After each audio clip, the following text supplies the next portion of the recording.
Well, good morning, and thank you very much for joining us. I am Yori Folani, and alongside me today is Dr. Amadili Boyo. Dr. Boyo, we've really concentrated on, he has a couple of caps, but we've concentrated on the public health, expertise in recent times. And indeed, we shall be going there today as well. But then viewers will also understand or know that Dr. Amadili Boyo is also a commentator on social affairs. And I guess we'll be touching those two bases this morning.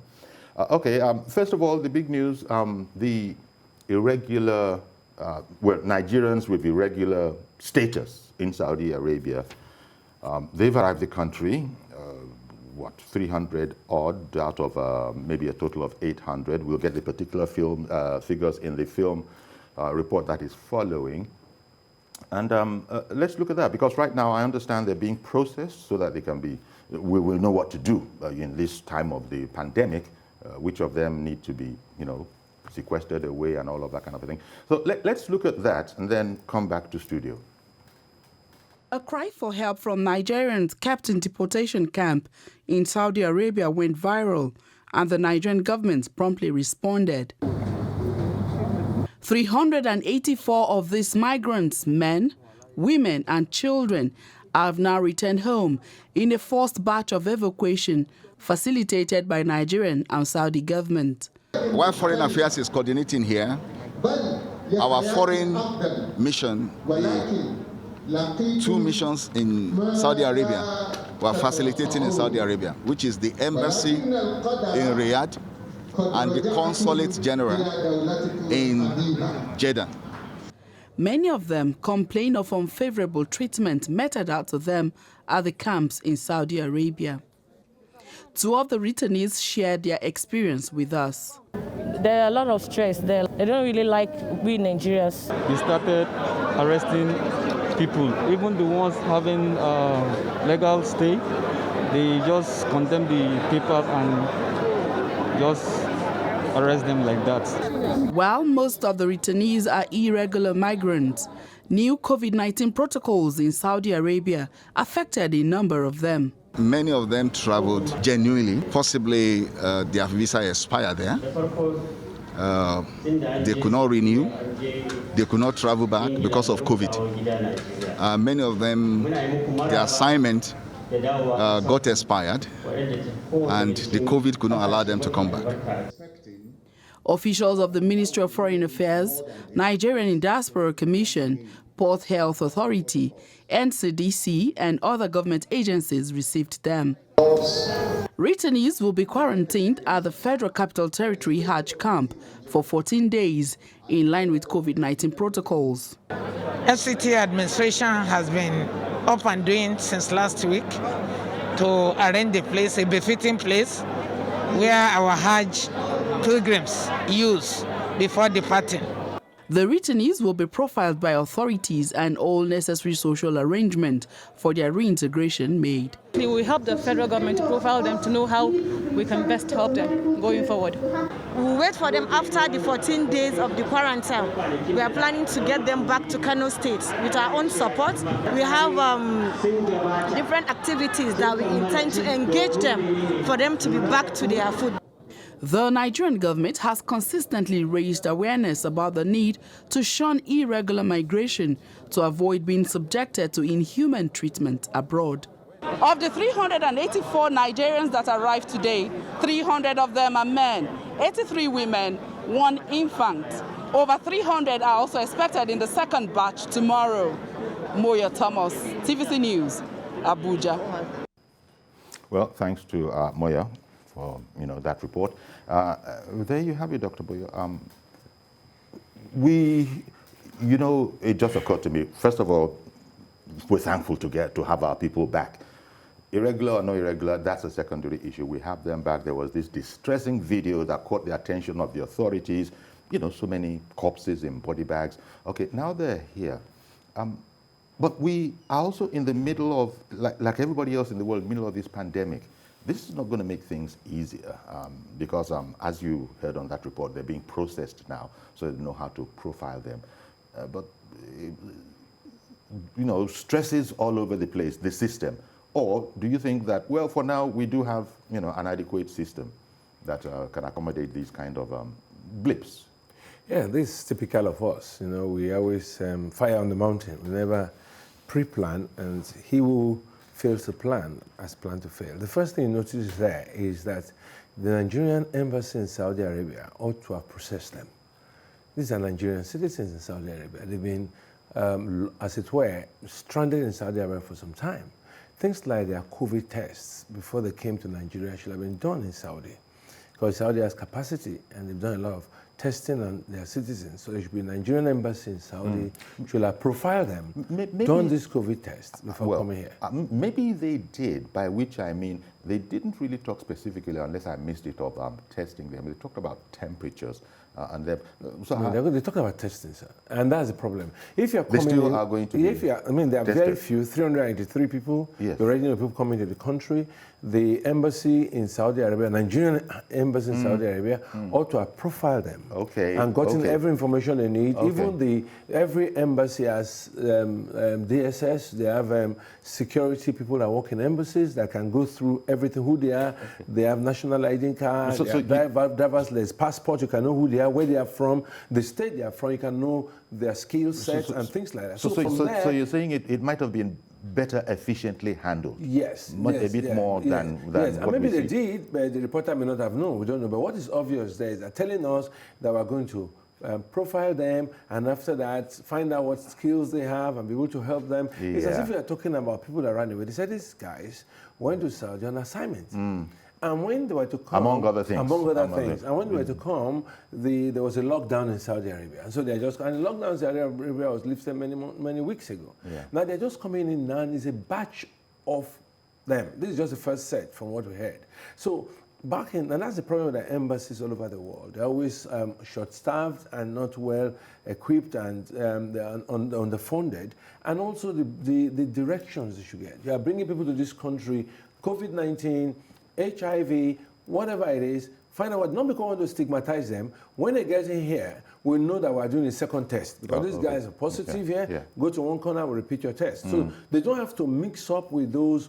Look at all of them coming together from the plane. Okay. No social distancing, no masking. Let me bring that point to Dr. Oluchi Ubani. She's joining us via, remotely.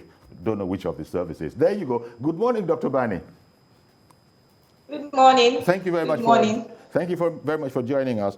You saw the report on, the Nigerian returnees, evacuees. In any case, we got our people back. We were just reflecting here on this whole matter of it didn't look like social distancing and that kind of a thing was top priority there. Did you notice? Did you feel that way too? I think, like my doctor we can hear you. Has said, can you hear me? Yes. Okay, so I think more should be done, apart from, like you said, profiling them. Thus far, they've done their best, but I want to also find out the arrangements where they are going to stay, informing their family members, because these people are already tempted. As they are uncomfortable, they are returned back. So I think there should be people that will talk to them to assess their psychological status, to make them to be calm, to accept all procedures, and ensure that their family members are properly informed as well. And in case they've made any contact prior to that time, okay, what can be done to these people? I think more can be done, and so far they are doing their best. Okay. Now you also, like your senior colleague here, you also are a public health practitioner. Because we're also talking about that and Nigeria's attitude to this virus, is it relaxing?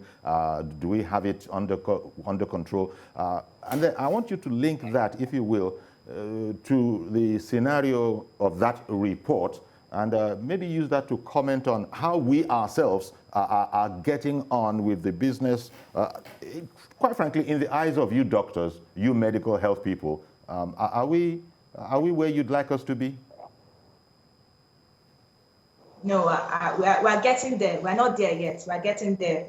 More information, because of the different controversies that came with the vaccine, we just beliefs, personal beliefs, traditional beliefs that people had concerning the COVID-19. I think constructive education should be done to all sectors, like in the church, in the hospital, different associations, because Nigerians don't really believe it, except it happens in their family or they've seen someone that had it. Then those that come out of it, that have had it and then they have been treated, they are better, or those that have gone for the test and they are positive, they feel, oh, I'm now immune to this. I'm now immune to this disease, so they don't want to comply accordingly. So I think more information should be done, more guidelines, and to be broken down so people will understand. We've not gotten there yet. I believe we'll get there. Then as medical professionals, we should educate our patients. We should insist that any patient we see should put on their nose masks. Shop owners, and ensure that any customer that steps into your store puts on a nose mask. In fact, plazas, owners of plazas, eateries, and the rest of them, but right now they should reduce the amount of people that come in, just come in, take away, and you move out. No staying there, no gathering. They should avoid that so that the spread is not much. And I think more constructive education should be done. Okay. Dr. Boyo, let's pick up on what your colleague, your medical colleague there is speaking about. Yeah, these are elementary. These are basic things that we've been told from the very, very beginning of COVID that at the very least that we can do, not excluding the simplest of them, or maybe washing your hands with soap and water. So don't say you can't afford the sterilizer, or soap and water, they say, is about the most lethal to the virus. If you can do it the way the doctors say, very, very frequently. Maybe you might have to wash your hands up to 15 to 20 times in a given day, apart from the one you wash normally if you want to use your to eat. But what I notice is that everything she said, the public seems to, institutions seem to be complying, because you see no entrance without masks. Those were put there at the beginning, I imagine, and people just walk right past them now. The security and the personnel don't bother unduly. Not totally. There are still a few places where they will point a digital thermometer at you and, insist that you sterilize your hands. But generally speaking, it's there now more for the show than for anything else. Now, when Dr. Oluchi says that maybe public health practitioners can be a bit more effective, a bit clearer, a bit more emphatic, how do you see that? Yeah, in the first place, I may have to go back to what she said, which is that, like I said, we're always short on planning, we're short on execution, because before these people came into this country, they knew they were coming. Okay, talking about our returnees now, knew they were coming. Within the much larger subject of where we are now. From the profiling they did in Saudi Arabia, they knew their relatives, their next of kin. They ought to have done all this. In fact, they were supposed to have known the next of kin before they came in here. And after they got to the airport, next of kin will be informed that they're on quarantine. But if you see the way they sat down there, most of them wore masks. But you see the number of chairs. If you're going to enforce certain things like social distancing, you must be ready to provide the number of seats. Like they say, if you're going to a place with 100 people, during this period, we want 50 people to be there. Yes. If you want 50 people to be there, you should put about 200 seats. That's right. So that you can have 6 feet apart. If you're going to have a classroom of 40 students, you want to have 10 students, you must have this. So it's not a matter of enforcing something, it's providing the thing so that people can sit well. Even some of the seats you saw in the clip at the airport, it said, do not sit here. Some people were sitting there. Yeah. So we start that goes on all the time. We start with ourselves. When you are bringing people into a hall, make adequate provisions. Call the eye of the needle mentality. You want to give students at 300 in the class, you bring 20 handouts. Why would they not struggle? If there are 300 students in the class, send the handouts to their email boxes, or let them meet the handouts on the seats when they come. So that way we'll prevent a crowd. So when people came into this airport, the room waiting for them when they got in there was not even big enough. That's the beginning. So we don't insist on people doing social distancing without providing the enabling environment for social distancing to take place. And again, also the fact that they were in an enclosure, you know, exactly. that's another thing. You would have thought that with that kind of a number, perhaps... Oh, yeah, put a canopy outside, and they received, and they have enough space to sit. All these things are like just they're thinking things. This is not rocket science. But it's who we are, sir. It's who we are in this country. The minister was able to reach there. The federal government delegation was able to reach there. Before they came, you see, you have, if the president is coming here, they will send security detail here. They will look at the road. People will be on the street. Now, if people are coming in here, you're supposed to be at the airport the night before to be sure that the facilities are available and conducive and enabling, so that when these people come, they don't even have to ask questions. Even their names can be on the seat. Their names can be, you just look for your seat. That's how it's done everywhere in the world. 384 people, they have a manifest, they have their names there. Just tag the seats. John Simpson. Something. You just go and look for your seat and you sit down. And then the physical distance is now. So if you want people to obey instructions, make the environment enabling and helping. Okay, yes. I hear you on that, and it's well taken. But within the larger subject matter of society, the attitude of society, Dr. Ubani was bringing up the fact that perhaps we need to educate, that is talking about health professionals, need to educate a bit better, a bit more emphatically, because perhaps you'll agree, or maybe not, Doctor, that I notice a kind of blaseness almost now to our attitude, in terms of our attitude to COVID-19. First of all, it's not very scientific, but so many people say that they actually caught the coronavirus bug.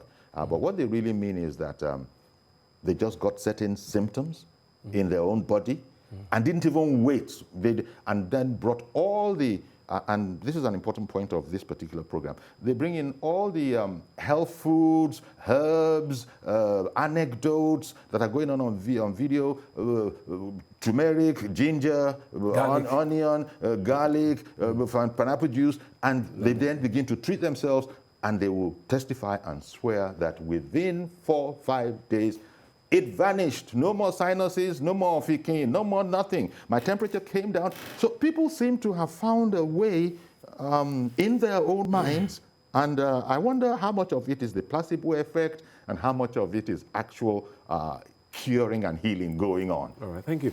There are two things there, because the first one is getting the populace to follow the lay-down procedures, masking, washing your hands. That's on the one hand. That's on one hand. Let me quickly take that.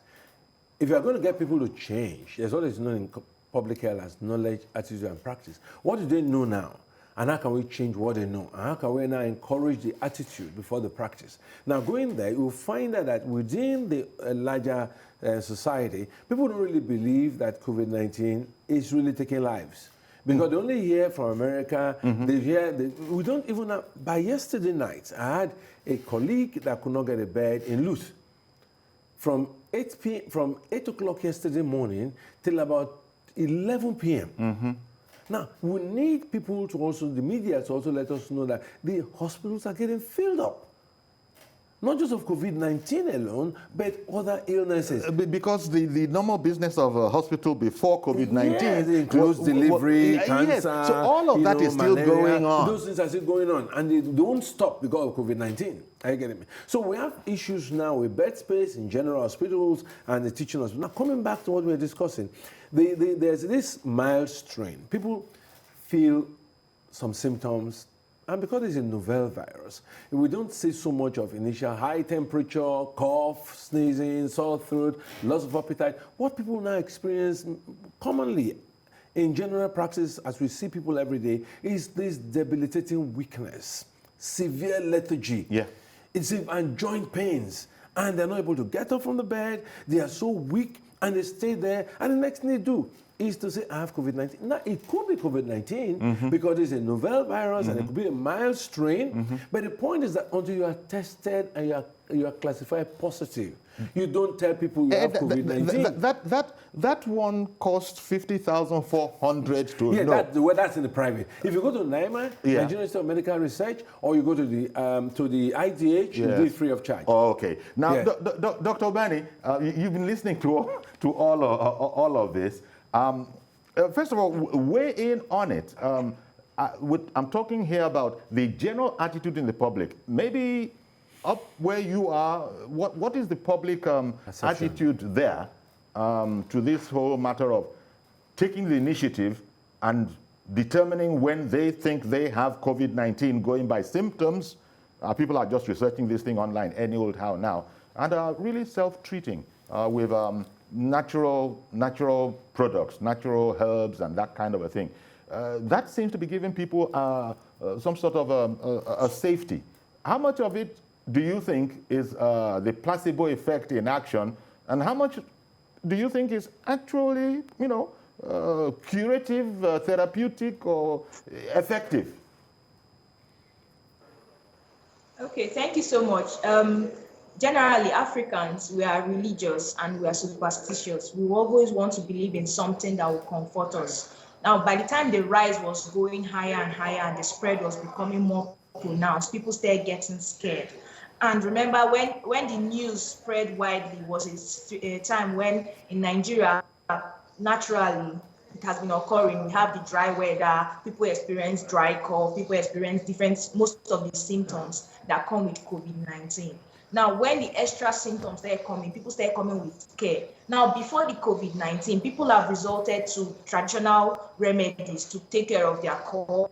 Yes, some of these natural plants, the ginger, natural food products, they have their medicinal effects. Now, people take them and they feel relief and they think they are cured. Now, most people don't really understand the symptoms of COVID-19. They don't know, they just assume that, oh, I have COVID-19 and I took this, I got better. Probably just a common cold they had, probably they just had some allergies and then they took some of these traditional medicines and they got better. Now, it's very pronounced here because people are scared and people are scared of even going for testing. There are not enough testing centers. People are scared to go there. And now, because of hospitals are not really accepting cases, then hospitals are not really accepting cases that are not emergencies. So people resort to going for the medical and believing it works. Now, there are situations where people did not go and report the case. I've seen situations where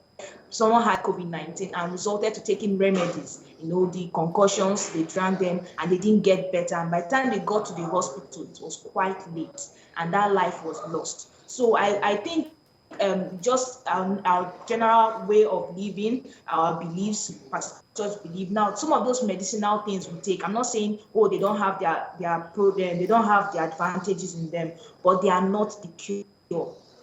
They are not the cure. So studies are ongoing. They could help to relieve some symptoms, but they are not the cure. So I advise every Nigerian, when you experience certain symptoms, don't wait till it's too late. There's always this adage that goes, say prevention is better than cure. And the problem detected on time has a better prognosis, a better treatment time. Indeed. Thank you, Dr. Obani. And let me bring it to Dr. Boyo.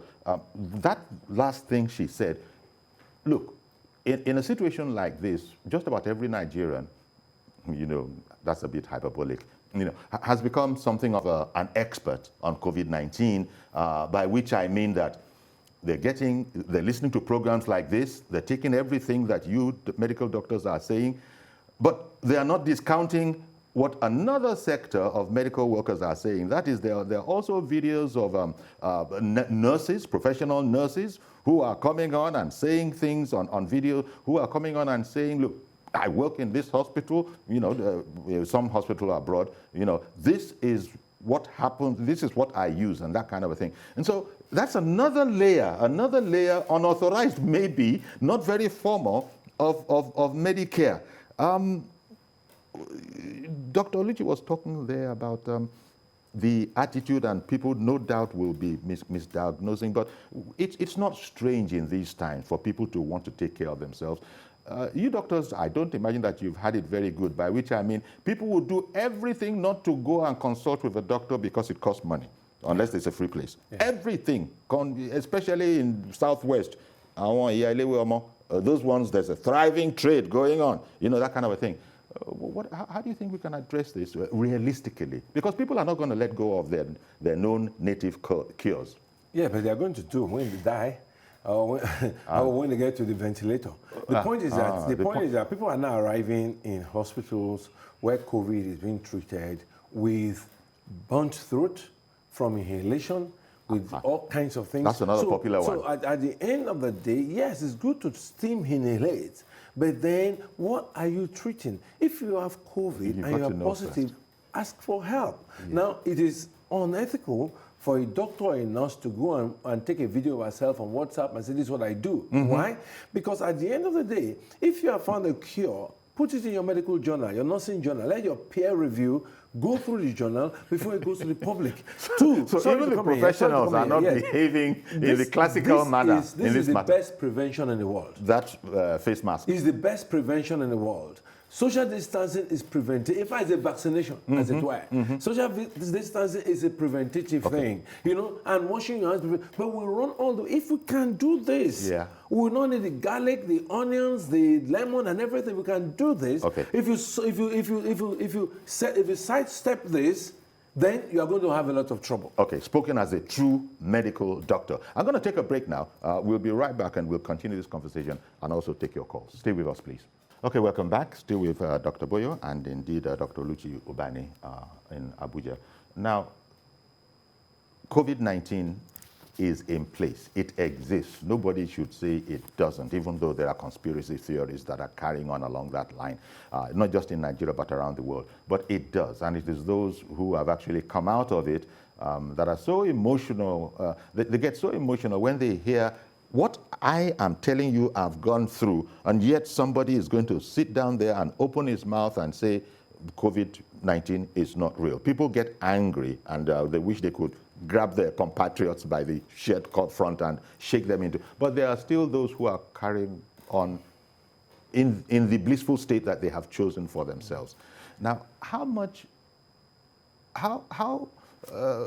vulnerable are we as a people? Because there's also this additional matter about so many people who are what is that thing that I don't show any symptoms? Okay, asymptomatic. Asymptomatic, that are asymptomatic, but still are able to transmit and infect other people. Dr. Boyo, do you think we have accurate figures, even as we are admitting that our numbers are high in Lagos, relatively speaking?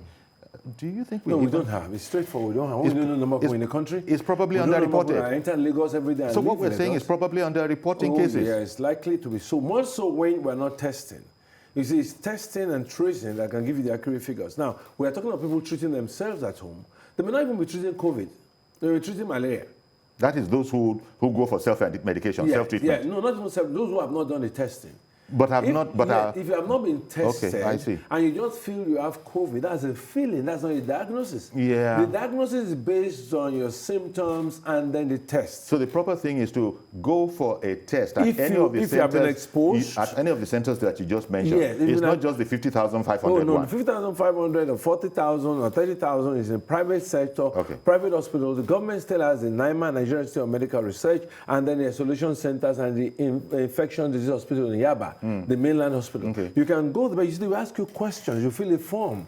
Do you have a cough? Do you have this? You must have reasons for doing the test. Yes. And one of the reasons is that I've been exposed to somebody who has it. I'm a health worker. I work in. I'm vulnerable. And they will do the test for you free of charge, and you get the result in 48 hours. Okay. So, but the point we have here, people just feel symptoms and they self-isolate. And they go through all these things we've said, garlic and this, and they get better. Such people can get better, thank God for that, but don't come out and say, oh, I cured COVID. Exactly. No, just say, I beat it. Yeah. I beat it. But like I said before, the break, that's the most important. If you want to do self-isolation and take all this, remember social distancing, your masks, and washing your hands. Okay. I wanted to, because Dr. Ubani is still with us. Dr. Ubani, you still there? Yes. Okay. I was going to ask you what kind of patient behavior is it similar, are you noticing? Is it similar to what Dr. Boyo has described of those... severe lethargy. And the patient behavior that is not exactly what doctors want it to be, but people self-diagnosing because of symptoms and then going into their routines and then coming out a few days later and being able to claim feeling much better. In fact, they use the word cure. Are you noticing that kind of patient behavior over at your end too? I'm just trying Yes, to look it's at very, the attitude of Nigerians to this thing. yes, yes, it's very popular in Nigeria. You have patients, even before the COVID, people tend to self-medicate. It's a common thing. They go to the chemist, maybe there's someone gets treated, and so these are the drugs I was given. It starts circulating around the social I media, beg your pardon, WhatsApp, doctor. and the I'm going rest. to have to interrupt you. Please forgive me, but I'll come straight back to you. I have Mazi Okorafo on the line from Arochukwu. Good morning, sir. Good morning, sir. Good morning, Dr. Boya and Dr. Obani. Yeah. You see, Dr. Obani and Dr. Boya, you see, Nigerians are now going to hospitals. But if you go to hospitals, statistics have shown, as I talked to you today, that 80% of tests they run today in Nigerian hospitals, either they give you malaria or typhoid treatment to go home, and the person recovers. If you come to our place in Arochukwu, there are all these herbs. So I still remember when the Malaysian medicine came to Nigeria, the federal government made mention of about one herb that is in Nigeria, but they didn't make it public. But Nigeria later discovered these things. Many of them are thinking, because you ask yourself, let's face the fact, our Nigerian children are now back to school. You see, many of them are taking some of these medical treatments before going back to school. But the question now is this. The federal government, even due to papers, to tell Nigerians, what and what would they prepare saying that if you do exercise, at least you are boosting your immunity. Because to me, the immunity aspect of the life is the main thing we should be looking at. Because if you say, wash your hands, I'm still saying it, water is very, very scarce in Nigeria today. Okay. But it is in rare cases, you go to a place, you see water 247. Let us face reality. Because sometimes when we come now, we just saw everything and analyze everything is in the street. But the main thing that have not been solved. Look, if the federal government will make food available for Nigerians to eat and boost their immunity, it will help us. Because Okay, no matter what indeed. Mazi, I've got to interrupt you. Indeed, you're so very right, Mazi, because another thing that the doctors have told us about is that we should eat well. Eat well, eat healthily. You ended on that point about we just need assistance to be able to eat well, which is eat healthy, where you get all the nutrients. And it ties into boosting of immunity that you were talking about. And we were with Dr. Oluchi Obani before we went. Dr. Obani, let me segue our conversation into this whole matter of boosting of immunity, because there's a lot of people have taken the attitude that Mazi Okorafo in Arochukwu there just espoused that, look, just fortify yourself. Give yourself your best shot by boosting your immunity. So suddenly Nigerians are so religiously taking vitamins D, vitamin C, what else is it? Cod liver oil and zinc. That I don't know buko, I don't know anything, but those ones, I know that one, and I'm hitting myself with it. There are others that will add black seed oil and other oils as a regular, nothing do me kind of regime. The objective, of course, is to boost the immunity and make themselves much stronger should any COVID virus begin to try to near them. Would you approve of all of that? Okay, so generally it's good to boost your immune system even before the COVID, but COVID-19 attack from studies has seen that it affects those that have lower immune systems, so as other viral infections and viral disease.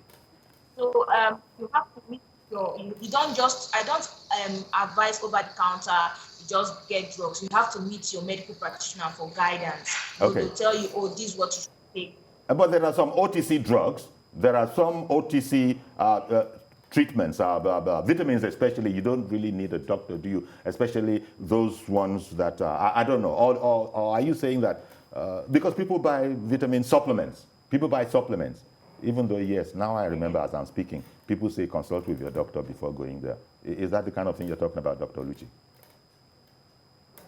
So no matter how good supplements are, yes, you have vitamin C, but vitamin C has a dosage. It's not just to be taken anyhow. Okay. If you notice when you take vitamin C, if you leave them in your tongue, it burns your tongue. Every drug or every medication is a chemical, I believe. So it's believed that there's a dosage plan. You should have a dosage plan. Yes, you're boosting your immune system, but you should have a dosage plan. So that's why you should meet your professionals for proper guidance. You shouldn't just take them. Now you can take a particular amount and then it's not really okay for you to do so. So while taking to boost your systems, taking supplements, you should also tell your general physician that this is what I'm taking. Is it okay for me to do so? He or she will know and be able to factor that into your situation. Dr. Boye, just before I come to you for comment, let me take Mr. George. Good morning, Mr. George. Thanks for calling in. Good morning, Uncle Yori, and I greet your guests as well. Yeah.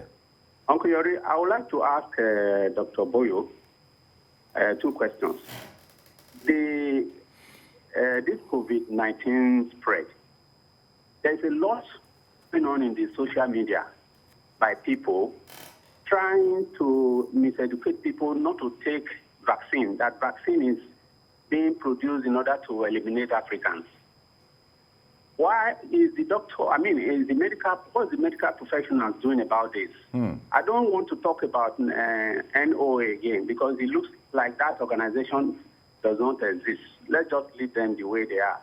Dr. Boyo, what is the medical professionals doing about that conspiracy theory that is spreading wide in the social media? Yes. And is the government doing anything like, doing something like other countries that we know that are struggling to get this vaccine to our people? Okay.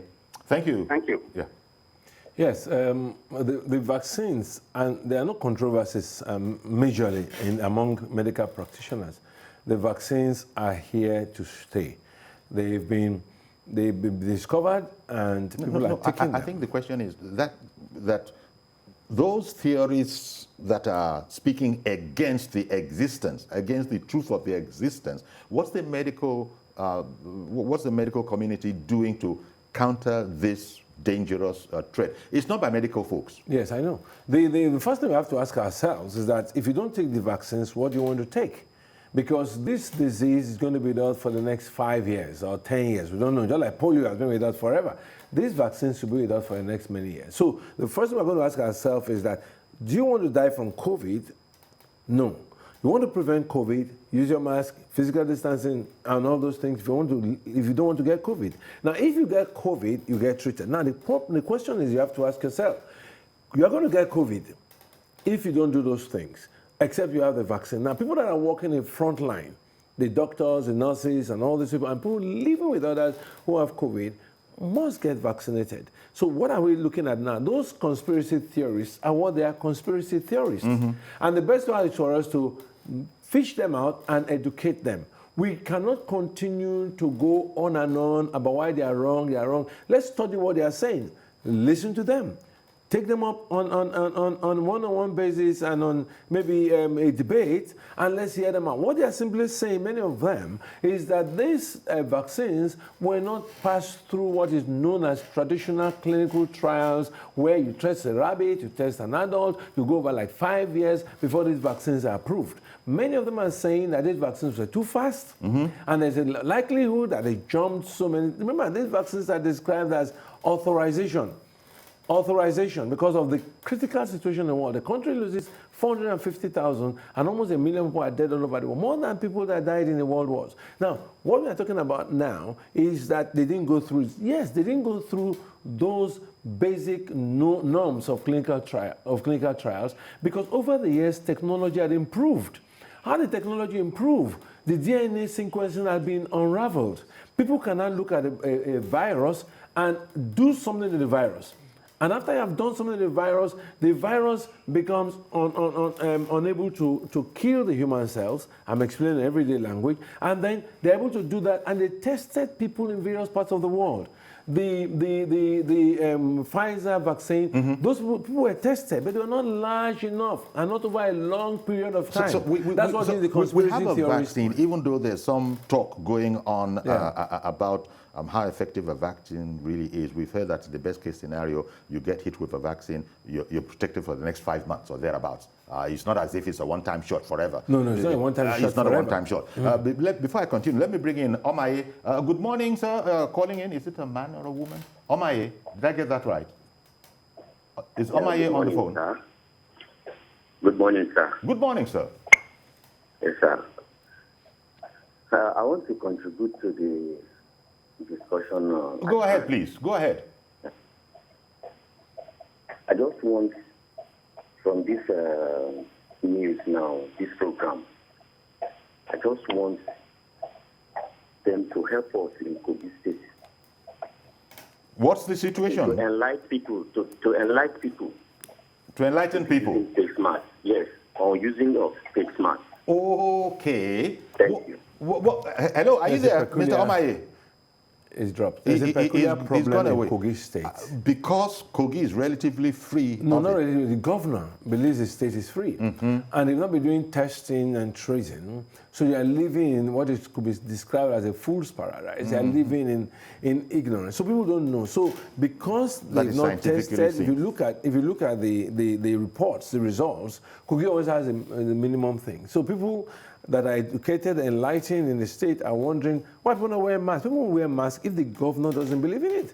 They're like days of Donald Trump and the White House and the U.S. So most people in the state are just living their lives. The governor is facing gender emancipation. So that's what Omaye is crying out against. Say, help us in Kogi State. In Kogi State. Yes. He believes people need to be enlightened. Not he believes. In Kogi State, people don't wear masks like in other states because the mask mandate has not been even encouraged, talk less of enforced. If I remember, I'm sure, I think yesterday the president was signing some instruments. But have you watched the governor the president was the video signing some clip? Instruments to actually make a law that you must do what you're saying. Effective yesterday. Yeah, effective it was done yesterday. on Wednesday. So it's like it criminalizes if you don't wear a mask. Yes. Okay.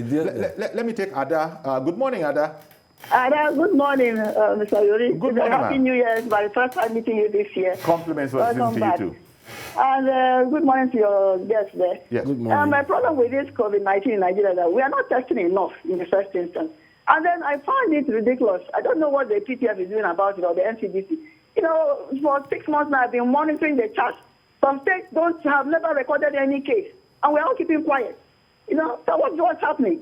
Then even some states even have said the vaccine is a killer vaccine. So how are we going to deal with that? They were saying NOA, the religious bodies, the media should go and be talking to people. How can you talk to people when the people at the helm of affairs are even saying it's a killer? Would they listen to NOA? Won't they kill the NOA person that comes there?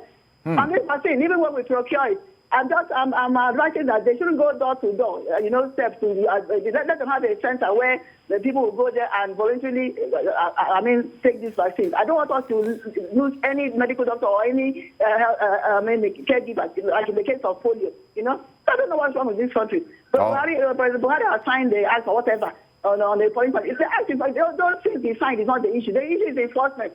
Nobody is enforcing them. You go all over the place. People are not wearing masks. Even when I wear masks, I look like a scarecrow. I don't know. So that's the problem we have in this country. And let us please focus attention on procuring vaccines that we can store comfortably. It's not a question of radio talk shop that we have all the facilities. When you have the one that is to be stored in minus 70 degrees or whatever they call it, and it's only satellite. How do you take care of the villages? Are we going to go there to Lagos or Abuja or whatever it is to be vaccinated? It's not like that. Okay. I just pray we get over this thing, honestly speaking. God bless Nigeria. Let's not give up on this country. Thank you, Ada. I don't know. Dr. Bani in Abuja there. Good morning, Dr. Bani. You there, Dr. Bani? Good morning, yes. Okay. Yes, I can hear you. Okay. Would you like to speak to the point that Ada raised there about our vaccines? What can you tell us, the vaccines, the whole vaccine plan for Nigeria? Okay, so generally research was done by Africa CDC, the African CDC, Center of Disease Control, and most Africans, most Africans are willing to take the vaccines if they are sure of the efficacy and the safety. People are concerned about how safe will they be. Will there be after effects? How sure are we what they are giving to us is the right thing? People are so concerned about this because there are so many controversies going around, just like my senior colleague has said, and people have issues on learning things that they have been told. So if clear proofs can be made, these vaccines, from our colleagues outside the country that have been taking them, so far they have a relative that's taken like the second dose, and so far there's no negative challenge or symptoms. So if we as Nigeria, when we're getting this vaccine, we can sensitize and constructively educate so that people will understand. I hear you. Maybe along the, sorry for interrupting you, along the lines of when it comes to Nigeria, we see President Buhari take the shots. We see all the governors take the shots. No, in fact, that kind of a thing to boost, confidence. We see all the, the people we know in public. We see all of them getting the shot. Yeah. We then know that maybe that's what's going to happen. The vice president and president volunteered to get the first shots. Yeah. So that's what will happen. But you see, the cost of a vaccine is $8 for the government. Now, the government needs $400 billion to import vaccines. But the first 100,000 will be coming from COVAX. COVAX is a conglomeration of WHO, Bill Gates, and some other foundations that decided to work out a way of getting vaccines affordable and available. So they want to vaccinate 70% of Nigerians. 70% of 200 million is about 150 million. Now, we're going to, and the first set of vaccines will be 100,000 coming in. They will give to those in isolation centers and give to those healthcare workers, frontline people, and they will give to those who are above 60 and are vulnerable, and those with comorbidities above 50. So the government has planned that one out. Like you said, how will it be given? When it comes, you'll find that there will be a scramble for it. There will be a scramble for it. But people will now realize that they've been in Europe, American, the Europeans are quarreling that theirs are coming late. By the time it gets to Nigeria, there'll be a scramble for it. We're going to have you back, Dr. Boyo, and come and talk about this virus, because everybody's talking about taking the vaccine and all of that. But it's a two-shot operation. Yeah, 3 weeks in between. 3 weeks in between. Yeah. And you have no choice because you don't even produce it. You're buying it. And then so you're now saying, Dr. Lucci brought up the matter of storage. Yes, the difficult storage and all that kind of thing. We're going to go to the hospitals first. We're not going to go from house to house. Okay. They're going to go to isolation centers. They're going to give vulnerable people first. They're not going to go no, she was talking about the technical aspects. At the end of the day, the very low temperature and all of that. But the government says they can take care of that. We can take care of that. I wish we had more time, but I want to thank you, Dr. Amadile Boyo, as well as Dr. Oluchi Ubani. Thank you very much, doctors. Time was against us. We'll have you back. We need to learn a bit more about this. Yeah. So that's our program today, this Friday. We've heard, we know that COVID is around, so just please keep up your COVID-19, anti-COVID-19 regimen, your social distancing, the masking thing, and of course, washing your hands or sanitizing your hands as much as possible. That one doesn't need any money. Those three, they say that if we can do those ones, it goes a very, very long way. So do have a great weekend. I'm Yori Folani. God willing, we'll see you with a fresh edition on Monday.